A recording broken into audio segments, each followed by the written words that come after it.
siapapun kita, kalau dicabut nyawa kita sebelum kita melaksanakan salat, padahal sudah tiba waktunya, maka kita akan diminta mempertanggungjawabkan tentang salat yang sudah tinggalkan. Ingat bahwa orang yang meninggalkan salat dengan sengaja adalah dosa besar. Ar-Rahman 'allamal Qur'an khalaqal insan 'allamahul bayan.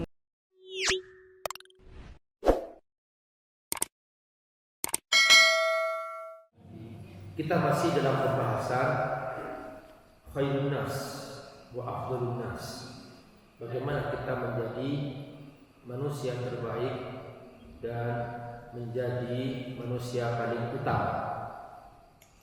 Kita sudah bahas bagian pertama, yaitu ayyakuna ala ibadati rabbih muqbilan, bersegera mentaati Allah, bersegera menjawab azan, bersegera berbuat baik, bersegera salat, karena kematian tidak disangka-sangka, datang secara tiba-tiba, tidak pandang siapa. Sudah masuk waktu salat, terutama kaum ibu, dia malas bersuci. Baru habis haid, dia tidak mau segera mandi, padahal sudah masuk waktu salat. Menunggu mepet-mepet supaya bergabung dengan salat berikutnya. Kalau dicabut nyawanya pada saat dia sudah suci dan dia belum salat, maka dia akan membawa hutang salat. Siapapun kita, kalau dicabut nyawa kita sebelum kita melaksanakan salat, padahal sudah tiba waktunya, maka kita akan diminta mempertanggungjawabkan tentang salat yang sudah tinggalkan. Ingat bahwa orang yang meninggalkan salat dengan sengaja adalah dosa besar. Jangan meremehkan kesempatan untuk mendahulukan Allah di atas segalanya. Utamakan Allah. Tidak ada kewajiban pokok melebihi kita bersama Allah Subhanahu wa ta'ala. Enggak ada artinya hidup kita kalau kita jauh dari Allah Subhanahu wa ta'ala. Semua yang kita miliki dari Allah, dan kita semua tidak ada apa-apanya tanpa pertolongan Allah Subhanahu wa ta'ala. Karenanya kita diajarkan agar selalu berzikir, la haula wa la quwwata illa billahil aliyyil azim. Kata Nabi, membaca zikir ini sekali saja dia akan menjadi simpan di surga. La haula wa la quwwata illa billahil aliyyil azim, kanzun min kunuzil jannah, merupakan simpanan berharga di surga. Mengapa? Karena zikir ini ada pengakuan bahwa kita hanyalah dari Allah. Nabi saja sekalipun dalam kondisi sakit, Nabi tetap hadir di paling awal dalam salat. Bahkan Nabi setiap malam tidak pernah lepas salat tahajud sampai bengkak kakinya. Sampai-sampai diceritakan bahwa Nabi ketika bengkak kakinya ditanya oleh Bunda Aisyah, "Ma bika ya Rasulullah? Limadha fa'alta hadha ya Rasulullah?" Kenapa engkau melakukan ini wahai Rasul? Alaysa Allah qad ghafara laka ma taqaddama min dhanbika wa ma ta'akhkhar? Bukankah Allah telah mengampuni dosa-dosamu yang terdahulu dan yang akan datang? Mengapa kau salat membengkak kakimu wahai Rasul? Sebab Nabi memang salat malam itu 11 rakaat, tetapi 11 rakaat yang dibaca yang panjang-panjang selesai menjelang subuh. Jadi Nabi membaca surah Al-Baqarah, surah Al-Imran terus sampai bengkak kaki Nabi. Kata Nabi, "Afala akuna abdan syakura?"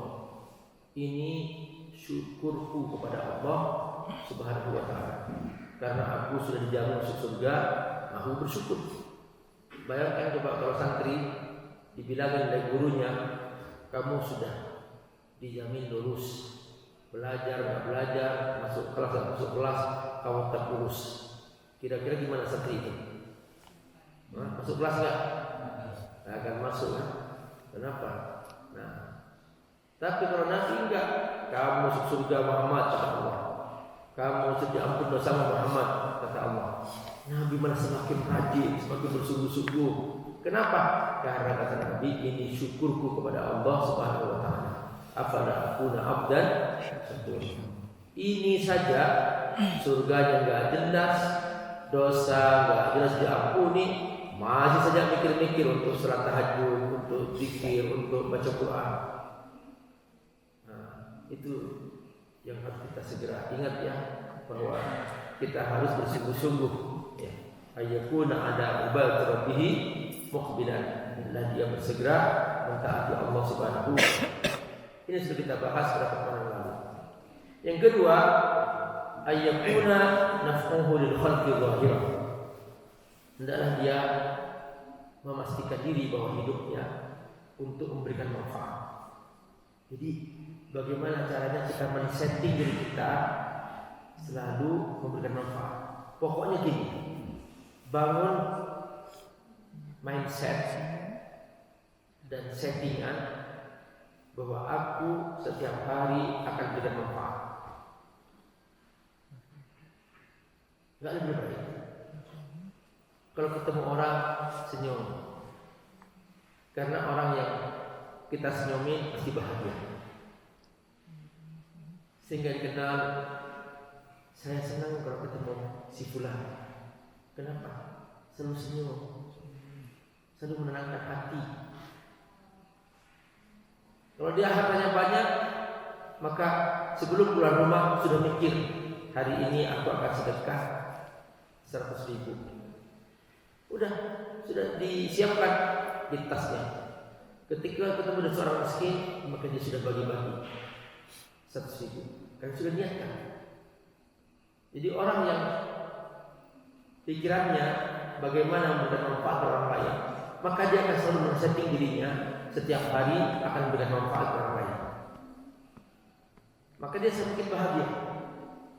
Lain dengan orang yang dia gak pernah ada niat sedekah, datang pengemis, pasti dia keberatan, pasti dia kesel, pasti dia menghindar. Kalaupun dia ngasih, pasti ngasih yang paling receh. Itu. Kenapa? Gak ada niat untuk memberikan manfaat.